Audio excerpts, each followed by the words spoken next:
Oh, sir, mahal po ba mag-start ng real estate? Actually, hindi naman siya ganun kamahal. Katulad ng tingin ng iba. Kasi marami sa mga Pilipino, nag-iisip na babayaran mo agad siya ng buo, which is false. Hindi mo siya kaya ng buo kasi may iba't iba namang payment terms na pwede mong kunin. Katulad ng bayad ka lang ng 3% down payment, 5%. And if you're looking forward mag-start na real estate business, hindi mo na kailangan problemahin yung ibang bayarin. Kailangan mo lang mag-start kasi yung other payment na babayaran mo, which is 95% na total, is babayaran na siya ng tenants na pa sa'yo.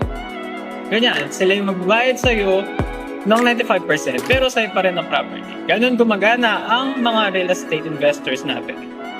Kailangan lang nila magsimula, and yung 25% na buong total listing is babayaran ng tenant. So wala kang kailangan ibahala na babayaran mo ng buo or mahal.